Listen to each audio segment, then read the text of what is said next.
ಈ ಅಕ್ರಮವಾಗಿ ನೆಲೆಸಿರುವ ಬಾಂಗ್ಲಾದೇಶಿಗರು ಇರುವಂತಹ ಆ ಡೇಂಜರಸ್ ಜಾಗಗಳಿಗೆ ಹೋಗಿ ರಿಪಬ್ಲಿಕ್ ಕನ್ನಡ ಅಲ್ಲಿ ಸ್ಟಿಂಗ್ ಆಪರೇಷನ್ ಮಾಡಿ ಅವರ ಮುಖವಾಡವನ್ನು ಆ ಕರಾಳ ಸತ್ಯವನ್ನು ಇವತ್ತು ನಿಮ್ಮ ಮುಂದೆ ತೆರೆದಿಟ್ಟಿದೆ. ಮಾನ್ಯ ಮುಖ್ಯಮಂತ್ರಿ ಸಿದ್ದರಾಮಯ್ಯನವರೇ, ನೋಡಿ ಎಲ್ಲಿದ್ದೀರಿ ನೀವು ಅನ್ನೋದಕ್ಕಿಂತ ಬಾಂಗ್ಲಾದೇಶದವರು ಇಷ್ಟೆಲ್ಲ 2-3 ಸಾವಿರ ಜನ ಒಂದು ಏರಿಯಾಗಳಲ್ಲಿ ಕಬ್ಜಾ ಮಾಡಿಕೊಂಡು ಟೆಂಟ್ ಹಾಕ್ಕೊಂಡು ಅಕ್ರಮ ಚಟುವಟಿಕೆಗಳಲ್ಲಿ ಭಾಗಿಯಾಗಿ ಗ್ಯಾಸ್ ಫಿಲ್ಲಿಂಗ್ ಅಕ್ರಮವಾಗಿ ಮಾಡ್ತಾ ಇರೋದು, ಇದೆಲ್ಲವೂ ಕೂಡ ರಿಪಬ್ಲಿಕ್ ಕನ್ನಡ ನಾವು ನಿಮ್ಮ ಮುಂದೆ ತೆರೆದಿಟ್ಟಿದ್ದೀವಿ. ಏನು ಆ್ಯಕ್ಷನ್ ತಗೊಳ್ತೀರಿ ನೋಡಬೇಕಾಗಿದೆ.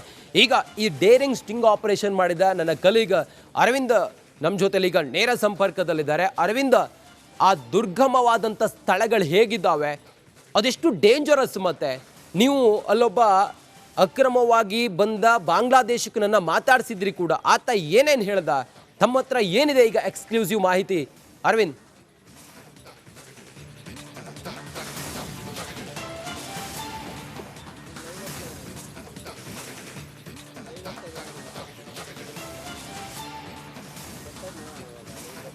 ಎಸ್ ರಂಜಿತ್, ಖಂಡಿತವಾಗ್ಲೂ ಕೂಡ ನಾವು ಈ ಒಂದು ಬಾಂಗ್ಲಾ ವಲಸಿಗರು ಬಾರ್ಡರ್ ಕ್ರಾಸ್ ಮಾಡಿ ಅಕ್ರಮವಾಗಿ ಬಂದು ಬೆಂಗಳೂರಿನಲ್ಲಿ ನೆಲೆಸಿರುವಂತಹ ಕೆಲವು ಜಾಗಗಳಿಗೆ ಭೇಟಿ ನೀಡ್ತೀವಿ. ಹಾಗೆ ಅವ್ರನ್ನ ಮಾತನಾಡಿಸುವಂಥ ಪ್ರಯತ್ನ ಮಾಡ್ತೀವಿ.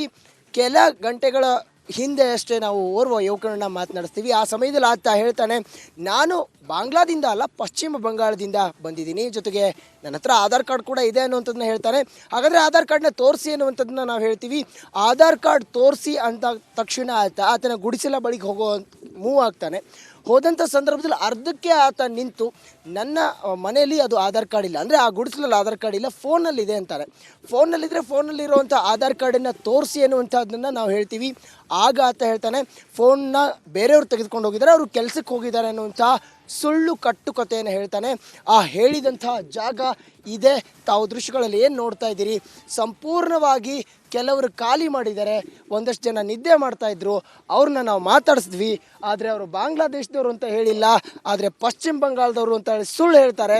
ಅವರ ಬಳಿ ಆಧಾರ್ ಕಾರ್ಡ್ ಇಲ್ಲ, ಕೆಲವರ ಬಳಿ ಆಧಾರ್ ಕಾರ್ಡ್ ಇದೆ, ಆದರೆ ಅವರು ಆ ಆಧಾರ್ ಕಾರ್ಡ್ನ ಇಲ್ಲಿನ ಅಡ್ರೆಸ್ಗೆ ಚೇಂಜ್ ಮಾಡಿಸ್ಕೊಂಡಿದ್ದಾರೆ. ಅದು ಹೇಗೆ ಅನ್ನುವಂಥದ್ದು ಗೊತ್ತಿಲ್ಲ. ಜೊತೆಗೆ ಈ ತೋಟದ ಓನರ್ ಯಾರು ಅನ್ನುವಂಥದ್ದು ಇಲ್ಲಿ ಯಾರೂ ಹೇಳ್ತಾ ಇಲ್ಲ. ಸ್ಥಳೀಯರನ್ನ ಕೇಳಿದ್ರೆ ಸ್ಥಳೀಯರಿಗೆ ಮಾಹಿತಿನೇ ಇಲ್ಲ. ಅವರು 1 ವರ್ಷದಿಂದ ನಾವು ಇಲ್ಲಿದ್ದೀವಿ, ಅದಕ್ಕಿಂತ ಹಿಂದಿನಿಂದ ಇವರಿದ್ದಾರೆ, ಅಂದರೆ ಸುಮಾರು ವರ್ಷದಿಂದ ಇವರು ಇಲ್ಲಿದ್ದಾರೆ ಅನ್ನುವಂಥದ್ದನ್ನ ಹೇಳ್ತಾರೆ. ಕೆಲ ದಿನಗಳ ಹಿಂದೆ ಅಷ್ಟೇ ಇಲ್ಲಿಂದ ಪರಾರಿಯಾಗಿದ್ದಾರೆ ಅನ್ನುವಂಥ ಸುಳ್ಳು ಮಾಹಿತಿಯನ್ನು ಇಲ್ಲಿನ ಸ್ಥಳೀಯರು ಕೂಡ ಕೊಡ್ತಾ ಇರೋದು. ಅಂದರೆ ಕನ್ನಡಿಗರು ಕೂಡ ಇದೇ ರೀತಿಯಾಗಿರುವಂಥ ಸುಳ್ಳು ಮಾಹಿತಿಯನ್ನು ಕೊಡ್ತಾ ಇರುವಂಥದ್ದು. ಅಂದರೆ ಲೋಕಲ್ ಸಪೋರ್ಟ್ ಇವ್ರಿಗಿದೆ, ಅವರೇ ಇವ್ರನ್ನ ಕರೆಸೋದು ಅನ್ನುವಂಥದ್ದು. ಜಾಗದ ಮಾಲೀಕರು ಎಲ್ಲಿದ್ದಾರೆ ಅನ್ನುವಂಥದ್ದನ್ನ ಆ ಹಿಂದಿ ಭಾಷಿಕರನ್ನು ನಾವು ಕೇಳಿದಾಗ, ಆ ಬಾಂಗ್ಲಾ ಪ್ರಜೆಯನ್ನು ನಾವು ಕೇಳಿದಾಗ ಆತ ಅವರಿಲ್ಲಿಲ್ಲ, ಅವರು ಬೇರೆ ಕಡೆ ಹೋಗಿದ್ದಾರೆ, 2 ದಿನ ಬಿಟ್ಟು ಬರ್ತಾರೆ ಅನ್ನುವಂಥದ್ದನ್ನ ಹೇಳ್ತಾನೆ. ತಾವು ದೃಶ್ಯಗಳಲ್ಲಿ ನೋಡ್ಬೋದು ಯಾವ ರೀತಿಯಾಗಿ ಒಂದು ತೋಟದಲ್ಲಿ ಪಕ್ಕದಲ್ಲಿ, ತೆಂಗಿನ ತೋಟದ ಪಕ್ಕದಲ್ಲಿ ಒಂದು ಜಾಗ ಮಾಡಿಕೊಟ್ಟಿದ್ದಾರೆ ಅವ್ರಿಗೆ ಇರೋದಕ್ಕೆ. ಅವ್ರನ್ನ ಇಲ್ಲಿ ಕರೆಸಿ ಅವ್ರಿಗೆ ಕೆಲಸಗಳನ್ನ ಕೊಡ್ತಾರೆ. ಆ ಬಳಿಕ ಅವ್ರಿಗೆ ಇಲ್ಲಿನ ಅಡ್ರೆಸ್ನ ದಾಖಲೆಗಳನ್ನ ಮಾಡಿಕೊಡ್ತಾರೆ. ಯಾಕಾಗಿ ಅನ್ನುವಂಥದ್ದೇ ಇಲ್ಲಿ ಪ್ರಶ್ನೆ ಆಗಿರುವಂಥದ್ದು. ಅವ್ರನ್ನ ಇಲ್ಲಿ ಯಾಕೆ ಕರೆಸುವಂಥದ್ದೇ ದೊಡ್ಡದಾಗಿರುವಂಥ ಪ್ರಶ್ನೆ. ಇಲ್ಲಿರೋರಿಗೆ ಸರಿಯಾದಂಥ ಕೆಲಸವನ್ನು ಕೊಡೋದಕ್ಕೆ ಈ ಸರ್ಕಾರಗಳಿಗೆ ಸರಿಯಾಗಿ ಆ ಒಂದು ಕೆಲಸವನ್ನು, ಅಂದರೆ ಉದ್ಯೋಗ ಸೃಷ್ಟಿ ಮಾಡೋದಕ್ಕೆ ಆಗ್ತಾ ಇಲ್ಲ.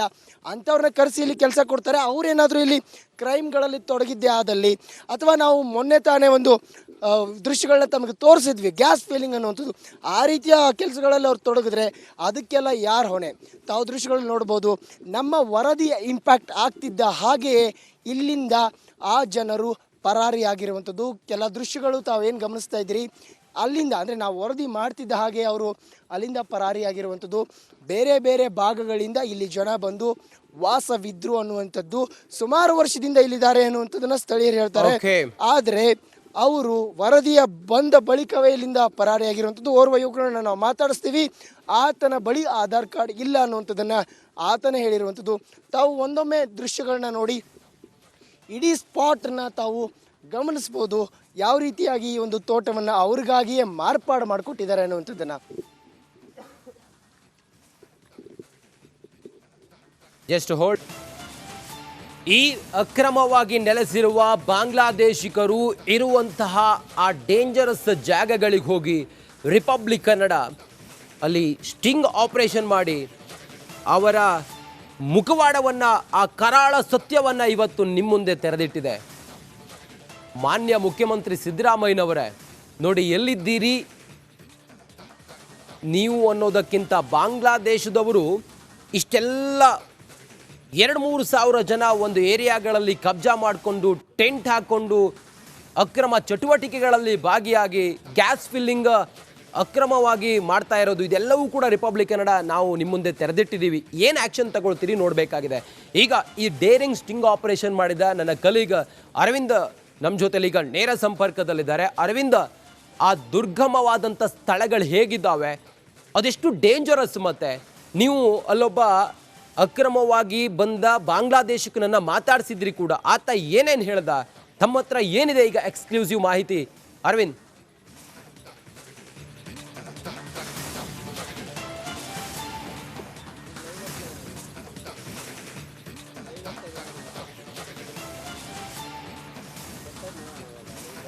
ಎಸ್ ರಂಜಿತ್, ಖಂಡಿತವಾಗ್ಲೂ ಕೂಡ ನಾವು ಈ ಒಂದು ಬಾಂಗ್ಲಾ ವಲಸಿಗರು ಬಾರ್ಡರ್ ಕ್ರಾಸ್ ಮಾಡಿ ಅಕ್ರಮವಾಗಿ ಬಂದು ಬೆಂಗಳೂರಿನಲ್ಲಿ ನೆಲೆಸಿರುವಂತಹ ಕೆಲವು ಜಾಗಗಳಿಗೆ ಭೇಟಿ ನೀಡ್ತೀವಿ. ಹಾಗೆ ಅವ್ರನ್ನ ಮಾತನಾಡಿಸುವಂಥ ಪ್ರಯತ್ನ ಮಾಡ್ತೀವಿ. ಕೆಲ ಗಂಟೆಗಳ ಹಿಂದೆ ಅಷ್ಟೇ ನಾವು ಓರ್ವ ಯುವಕರನ್ನ ಮಾತನಾಡಿಸ್ತೀವಿ. ಆ ಸಮಯದಲ್ಲಿ ಆತ ಹೇಳ್ತಾನೆ, ನಾನು ಬಾಂಗ್ಲಾದಿಂದ ಅಲ್ಲ, ಪಶ್ಚಿಮ ಬಂಗಾಳದಿಂದ ಬಂದಿದ್ದೀನಿ, ಜೊತೆಗೆ ನನ್ನ ಹತ್ರ ಆಧಾರ್ ಕಾರ್ಡ್ ಕೂಡ ಇದೆ ಅನ್ನುವಂಥದ್ದನ್ನ ಹೇಳ್ತಾನೆ. ಹಾಗಾದರೆ ಆಧಾರ್ ಕಾರ್ಡ್ನ ತೋರಿಸಿ ಅನ್ನುವಂಥದ್ದನ್ನ ನಾವು ಹೇಳ್ತೀವಿ. ಆಧಾರ್ ಕಾರ್ಡ್ ತೋರಿಸಿ ಅಂತ ತಕ್ಷಣ ಆತನ ಗುಡಿಸಲ ಬಳಿಗೆ ಮೂವ್ ಆಗ್ತಾನೆ. ಹೋದಂಥ ಸಂದರ್ಭದಲ್ಲಿ ಅರ್ಧಕ್ಕೆ ಆತ ನಿಂತು, ನನ್ನ ಮನೆಯಲ್ಲಿ ಅದು ಆಧಾರ್ ಕಾರ್ಡ್ ಇಲ್ಲ, ಅಂದರೆ ಆ ಗುಡಿಸಲಲ್ಲಿ ಆಧಾರ್ ಕಾರ್ಡ್ ಇಲ್ಲ, ಫೋನಲ್ಲಿದೆ ಅಂತಾರೆ. ಫೋನಲ್ಲಿದ್ದರೆ ಫೋನಲ್ಲಿರುವಂಥ ಆಧಾರ್ ಕಾರ್ಡನ್ನು ತೋರಿಸಿ ಅನ್ನುವಂಥದ್ದನ್ನು ನಾವು ಹೇಳ್ತೀವಿ. ಆಗ ಆತ ಹೇಳ್ತಾನೆ, ಫೋನ್ನ ಬೇರೆಯವ್ರು ತೆಗೆದುಕೊಂಡು ಹೋಗಿದ್ದಾರೆ, ಅವರು ಕೆಲಸಕ್ಕೆ ಹೋಗಿದ್ದಾರೆ ಅನ್ನುವಂಥ ಸುಳ್ಳು ಕಟ್ಟುಕತೆಯನ್ನು ಹೇಳ್ತಾನೆ. ಆ ಹೇಳಿದಂಥ ಜಾಗ ಇದೆ. ತಾವು ದೃಶ್ಯಗಳಲ್ಲಿ ಏನು ನೋಡ್ತಾ ಇದ್ದೀರಿ, ಸಂಪೂರ್ಣವಾಗಿ ಕೆಲವರು ಖಾಲಿ ಮಾಡಿದ್ದಾರೆ, ಒಂದಷ್ಟು ಜನ ನಿದ್ದೆ ಮಾಡ್ತಾಯಿದ್ರು, ಅವ್ರನ್ನ ನಾವು ಮಾತಾಡಿಸಿದ್ವಿ. ಆದರೆ ಅವರು ಬಾಂಗ್ಲಾದೇಶದವರು ಅಂತ ಹೇಳಿಲ್ಲ, ಆದರೆ ಪಶ್ಚಿಮ ಬಂಗಾಳದವರು ಅಂತ ಹೇಳಿ ಸುಳ್ಳು ಹೇಳ್ತಾರೆ.